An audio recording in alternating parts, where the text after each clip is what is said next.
Selamat siang, Just Talkers. Sekarang gue mau bahas tentang pemain muda yang sekarang bermain ya, yang berpotensi untuk bisa survive di masa depan.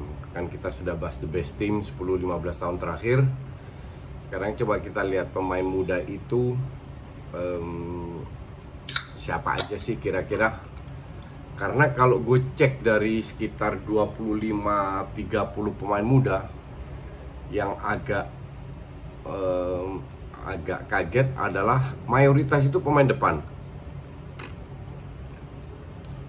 Dan sangat sedikit kiper. Bahkan defender aja cuman ada 2-3 orang dari 30-an, 35. Jadi rata-rata itu pemain tengah atau bahkan striker. Jadi agak susah. Tapi sekali lagi ini kan cuma pilihan yang subjektif menurut gue. Kalian nggak harus setuju.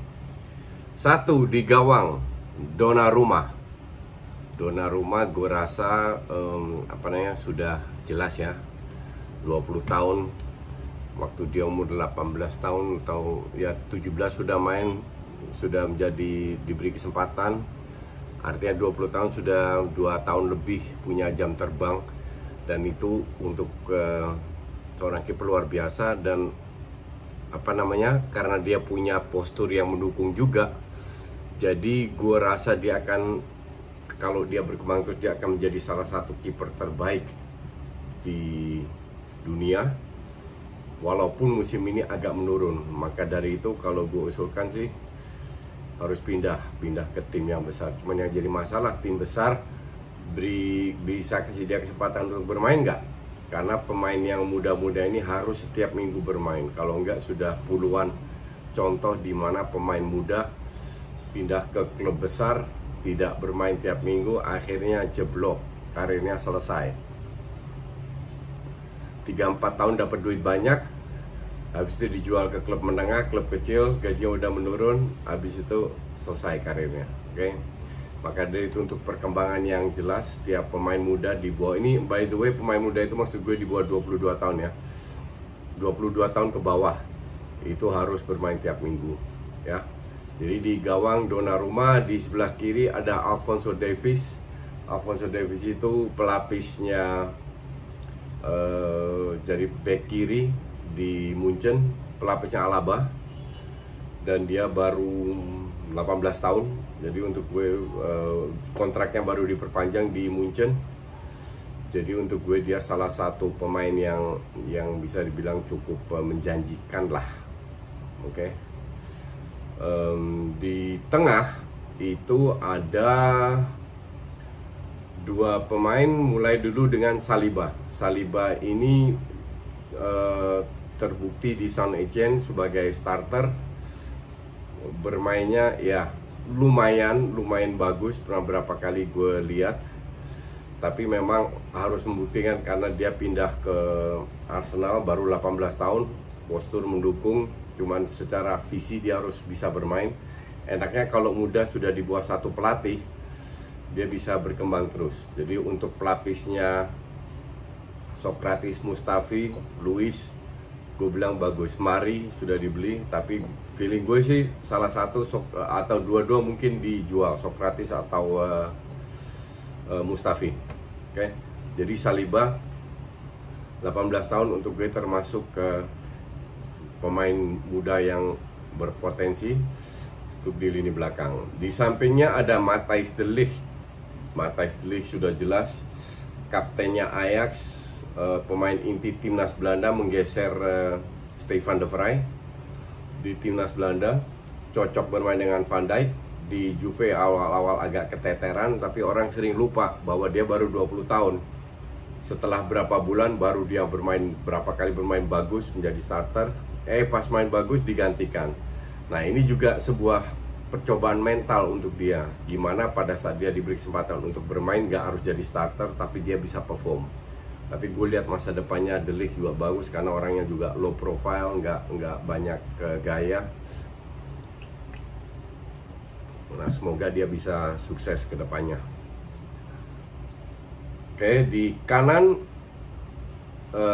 Alexander Arnold, gue rasa wajar ya. Ini pemain kalau gue bilang sih luar biasa, 20 tahun, sangat bisa mengikuti apa yang diinginkan oleh Klopp. Tidak hanya dari membangun serangan, tidak hanya bertahan, tapi membangun serangan juga, terutama crossingnya gila itu, diagonal crossing dari kanan ke kiri depan itu luar biasa akurasinya. Tidak selalu bermain bagus, tapi untuk pemain 20 tahun, gue bilang mungkin di usianya is the best untuk pemain muda ya. Nggak banyak pemain bek kanan yang bagus sekarang. Bahkan sama senior pun dia bisa bersaing untuk menjadi salah satu yang terbaik. Gue lihat dia punya masa depan yang bagus kalau dia pilih klub yang benar. Oke. Jadi itu belakang. Di tengah ada Frenkie de Jong sebagai box to box seperti yang dia bermain di Ajax 22 tahun.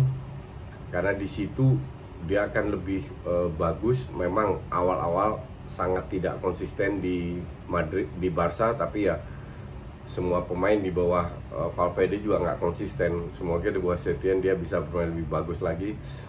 Cuman masih belum kelihatan. Hanya dia sudah membuktikan nggak di timnas Belanda, di Ajax dia adalah pemain sangat penting. Feeling gue kalau Setien bisa memanfaatkan dia akan jadi penting juga di Barca, apalagi kalau nggak ada Messi. Kalau Messi sana yang cabut, oke. Terus gue pasang 1 DM dan 1 box to box De Jong, 1 creative midfield. Nah DM-nya gue pilih Ndidinya Leicester. Memang pemain muda itu nggak banyak yang jadi defender lah. Jadi gue pasang Ndidi, 22 tahun, hampir selalu jadi starter, tampil konsisten, masih harus belajar banyak, tapi di gembleng langsung di IPL gue rasa sangat dia membuktikan bahwa dia bisa, and that's very important untuk pemain muda. Dan untuk creative playernya gue pilih Awarnya siapa dari Lyon, pemain masih muda, Houssem Aouar, 21 tahun, kreatif, memiliki masa depan bagus. Lyon itu bukan tim ecek-ecek juga di Prancis, sangat bisa bersaing. Jadi kalau dia pilih klub yang bagus di mana dia setiap minggu bisa bermain, dia harus pilih pemain tim yang mengandalkan kreativitas ya. Gue rasa dia punya, nggak harus ke klub besar, ke klub menengah aja dulu di Inggris, ke ya Arsenal, Everton, klub-klub kayak gitulah. Mungkin dia bisa, atau bahkan ke Chelsea, mungkin dia akan bisa berkembang terus.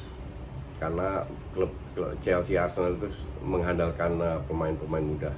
Oke. Itu lini tengahnya. Nah, lini depan nih. Lini depan ini banyak banget pilihan. Dan kalau gue harus boleh pilih, gue pilih 3 pemain. Di kanan itu ada Dembele.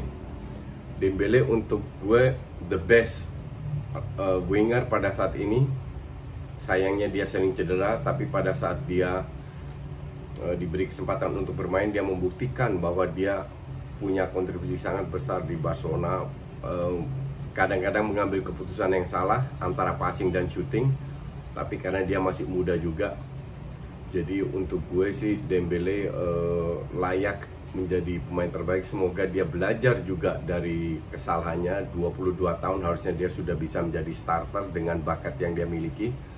Kesalahannya adalah lebih hidup seprofesional mungkin, karena dia seringkali mengabaikan yang namanya hidup sebagai seorang profesional. Sering kurang tidur, main game, makan nggak sehat, kayak gitu-gitu. Nah, tapi setelah cedera ini dia sudah berjanji mau hidup lebih sehat lagi. Di kiri gue pasang Mbappe ya, sudah seumur gitu, sudah memenangkan segalanya, sudah jadi juara dunia. 20 tahun main di PSG, pemain inti PSG ya. Pemain ini luar biasa ya. Ini bisa menjadi top dunia kalau dia pilih klub yang benar. Gue rasa dia cocok di Madrid ya, karena Madrid di bawah Zidane mengandalkan skill counter. Jadi pemain kayak Mbappe ini sangat cocok di Madrid. Feeling gue dia juga ke Madrid. Mbappe di kiri, di tengah gue pasang Lautaro Martinez. Lautaro Martinez karena pemain ini juga baru menjadi starter, tapi pada saat dia menjadi starter baru 1,5 tahun ya.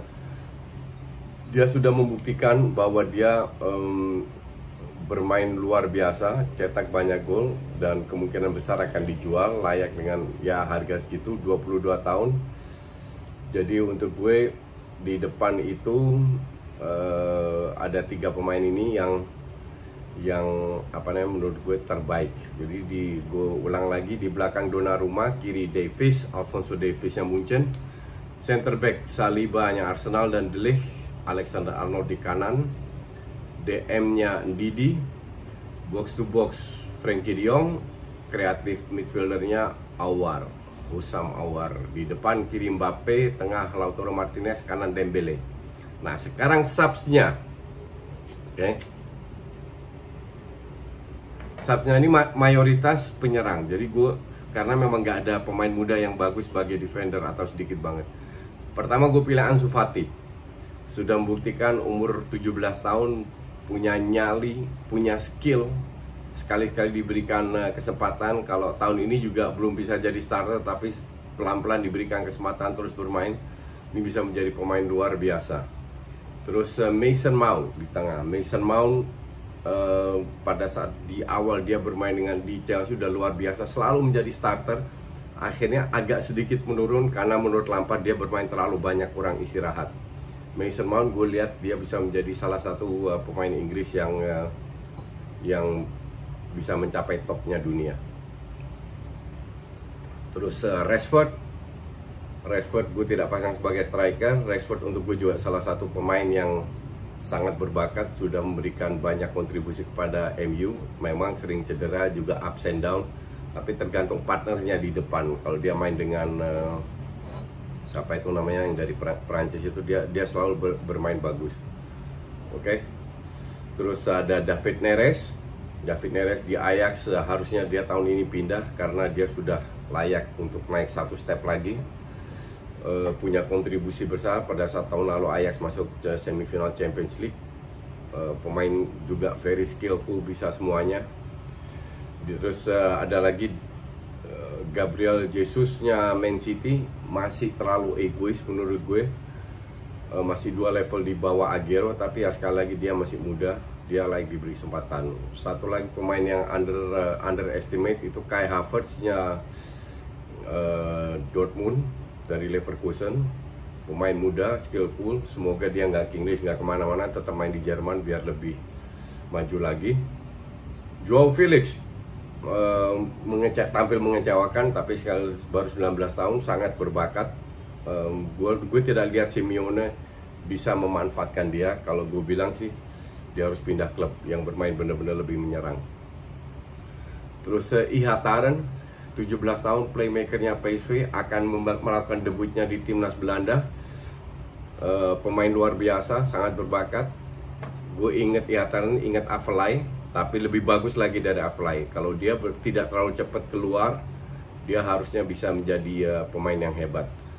Dan terakhir subsnya itu Bukayo Saka, 17 tahun, bermain di Arsenal, sudah membuktikan, atau 18 tahun, membuktikan bahwa dia bisa bersaing dengan pemain-pemain senior. Ada nilai tambahnya. Gue suka pemain yang punya flair gitu, kayak Tevez. Jadi Bukayo Saka ini gue melihat dia akan punya masa depan yang bagus kalau dia tetap berapa tahun tetap di Arsenal dulu. Oke, thank you.